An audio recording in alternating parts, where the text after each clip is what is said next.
하나님의 말씀은 에스라 8장 말씀입니다. 자, 오늘 이 8장을 읽으신 것처럼 에스라가 이끄는 2차 포로 귀환자의 명단들이 쭉 나오고요. 또 그 귀환의 과정이 지금 설명되어 있습니다. 귀환할 때 아와 강가에서 모여서 3일 정도 금식하고 기도하고 그렇게 귀환을 준비한 모습도 있고, 에스라가 세어보니까 제사장 레위인들 중에 레위인들이 숫자가 안 보여요. 그래가지고 느디님 사람들, 가샤바 지방에 사는 느디님 사람들을 또 충원해서 같이 함께 가도록 그렇게 독려해서 함께 돌아온 그런 이야기를 우리가 읽었습니다. 또 아닥사스다 왕이 준 그런 그 그릇, 금, 은 이런 것들이 있었죠. 그런 것들을 정확히 잘 그대로 옮겨가지고 예루살렘에 와서 또 넘겨주는 그런 장면까지 우리가 읽었어요. 자, 오늘 이 말씀을 통해서 첫 번째로 신앙을 지키라.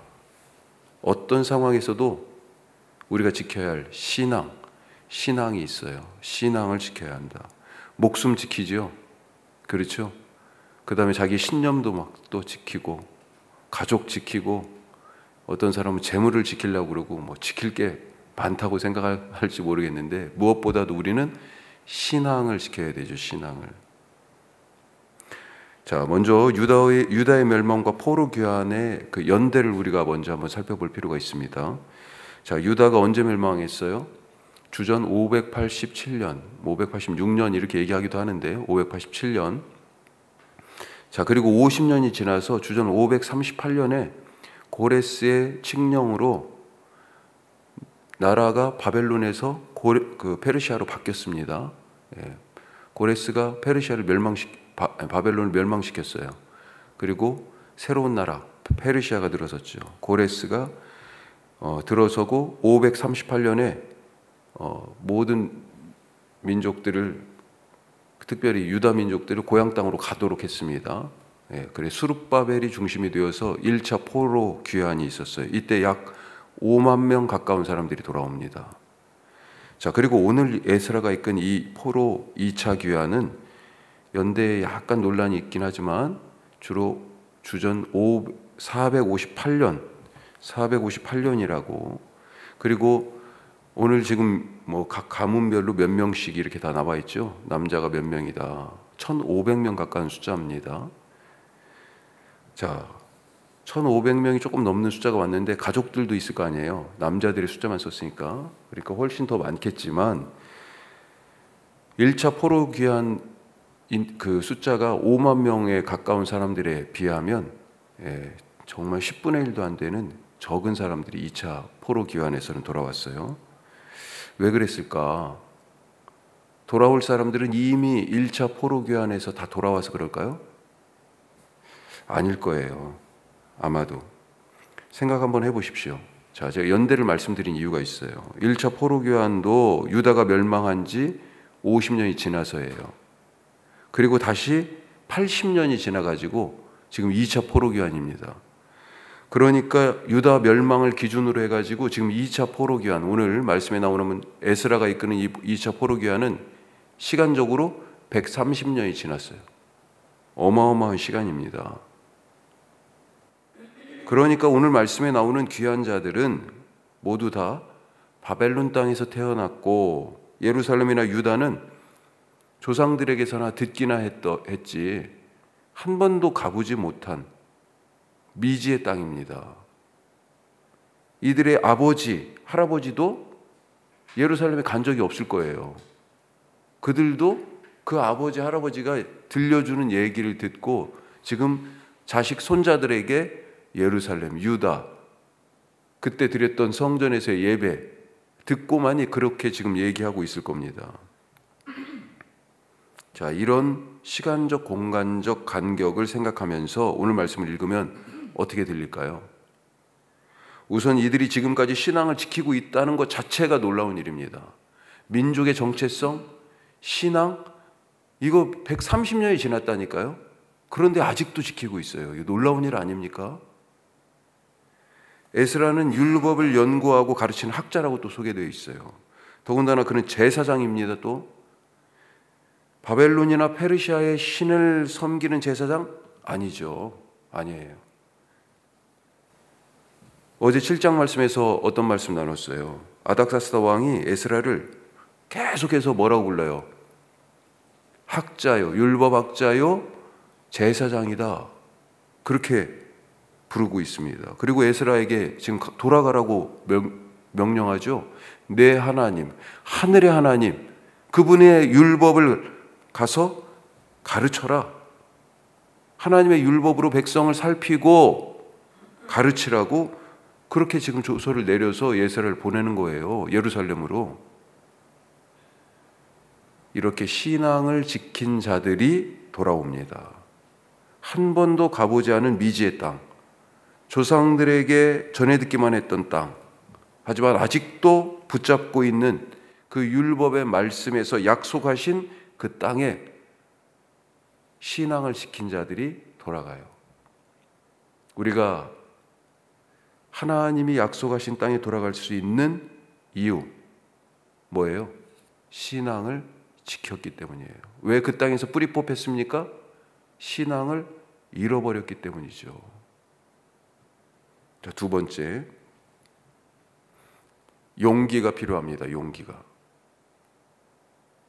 자, 지난 100년 이상 조상들에게 왜 우리가 여기 살고 있는지 지금 이 사람들이 들었을 거예요. 계속해서. 왜 우리는 여기 살고 있어? 우리가 여기 사는 이유는 이거야. 숱하게 들었을 것입니다. 하나님의 말씀을 어겨서 심판을 받아서 여기 끌려와 살고 있는 것이다. 그렇게 배웠을 것입니다. 자, 그래서 이 귀환은 뭐예요? 심판의 고리를 끊고 새로운 약속으로 나아가는 출발입니다. 자, 그런데 조상들에게 듣고 소망하던 약속의 땅이지만 막상 가려고 하니까 쉽게 발이 떨어지지 않습니다. 그래서 아까 레위 사람들 찾았잖아요. 아와 강가에서. 아니, 찾아보니까 에스라가 보니까 레위 사람들이 없네. 그래서 가시바 지역에 이또 족장에게 사람을 보내잖아요. 11명을 선발합니다. 그래가지고 보냈어요. 아마도 12번째 이 빈자리를 너희가 채워라, 그런 의미였는지 모르겠어요. 그렇게 해가지고 가샤바 지방에서 느디님 사람들, 성전 일꾼할 레위 사람들을 데리고 가죠.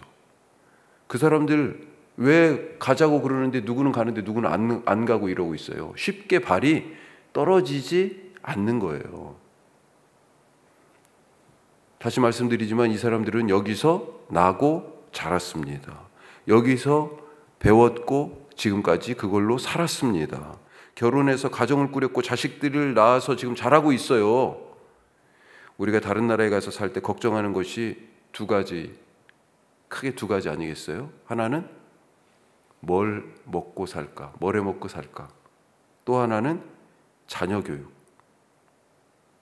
나는 고생스러워도 좀 괜찮은데 고생을 감수하고 가는 이유는 더 좋은 환경에서 우리 자식들 그거잖아요. 그래서 뭘 해 먹고 살까? 먹고 사는 것. 또 한 가지는 자식들 어떻게 가르칠까? 이 두 가지를 기준으로 볼 때 당시도 마찬가지였을 거예요. 이 두 가지를 기준으로 볼 때 바벨론 땅하고 예루살렘이나 유다하고 어디가 더 좋은 환경입니까? 바벨론이죠. 예루살렘에 가서 뭐 해 먹고 살 거예요? 예루살렘은 아직도 성벽도 제대로 세워지지 않았습니다. 나중에 느헤미야가 세우잖아요. 이때로부터 14년, 15년 정도 지나서 느헤미야가 해요. 정치적, 경제적, 정계적으로도 불안정합니다. 믿음은 행해지지 않는 믿음은, 실행되지 않는 믿음은 죽은 믿음이라고 그랬잖아요. 실행하기 위해서는요, 용기가 필요합니다. 용기가. 하나님이 여호수아에게 뭐라고 약속하셨어요? 여호수아 1장에 보면 네 발바닥으로 밟는 곳은 모두 다 내게 주겠다. 그리고 약속하십니다. 하지만 모세에게 이미 그 땅에 대해서 들었고 하나님이 이제는 직접 여호수아 자신에게 말씀도 하시고 보증도 쓰시는데 그래도 여호수아 마음이 두려워요. 두렵습니다. 그래서 하나님이 또 말씀하십니다. 너를 능히 대적할 자가 없다. 이 약속뿐만 아니라 내가 너와 함께 가겠다. 내가 너를 떠나지 않고 너와 함께 하겠다. 이렇게 약속하세요. 그래도 여호수아가요 주저하고 두려워합니다. 이런 마음이 여호수아 1장에 잘 나와 있어요. 1장 시작하자마자. 그래서 뭐예요? 용기가 지금 필요한 거예요. 여호수아에게는. 그래서 하나님이 자꾸 말 끝에마다 두려워하지 말라, 놀라지 말라, 오직 강하고 담대하라. 반복해서 계속 얘기하시는 거죠. 알아도요 실행이 잘 안 됩니다. 두려워요. 오늘이라는 이 시간이 뭐예요? 한 번도 우리가 발을 내딛지 않은 미지의 땅이잖아요. 마치 이 포로 귀환자들이 듣기는 했지만 가보지 않았던 약속의 땅, 예루살렘, 유다, 그 땅에 발을 내디디러 가는 것과 비슷합니다. 우리는 매일매일 오늘이라는 이 미지의 땅에 나아갑니다. 이렇게 하나님의 말씀을 듣고 출발하지만 솔직히 그래서 두렵고 때로는 무슨 일이 있을까? 또 미리 어떤 지금 예정된 상황이 있잖아요. 이 포로 귀환자들도. 그런 것들을 생각하면 걱정스럽기도 하고 그렇죠. 그래서 주저하고 망설이고 오늘 가지 말까 거기? 오늘 만나지 말까? 그 일 하지 말까? 포기하고 망설입니다. 때로는 그만둬요. 믿음을 가지시기 바랍니다.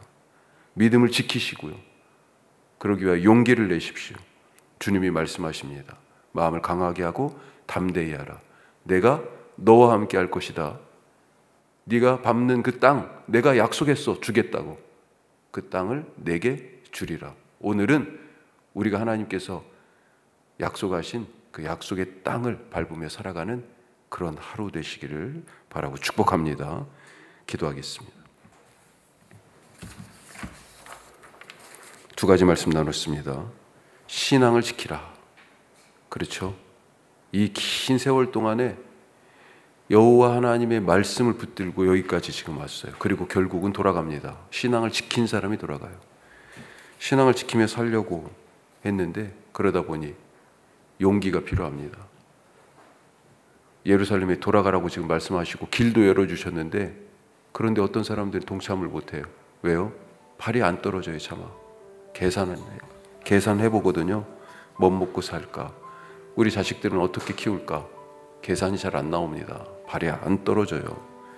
하지만 오늘 일하는 미지의 땅, 이게 미지의 땅이 아니고요.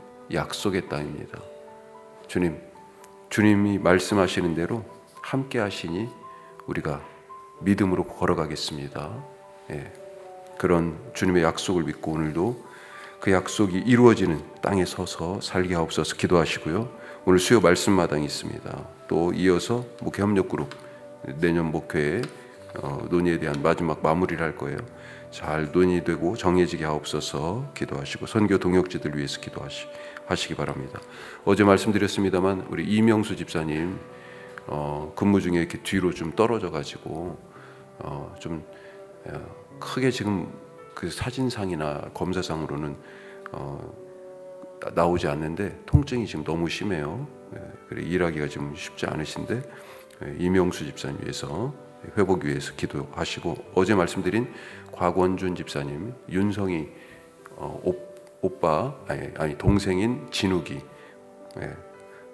아파서 갑자기 입원하게 됐었는데 그래도 우선은 퇴원했습니다. 건강하게 아무 문제가 없다고 감사합니다. 계속해서 기도해 주시기 바랍니다. 기도하겠습니다.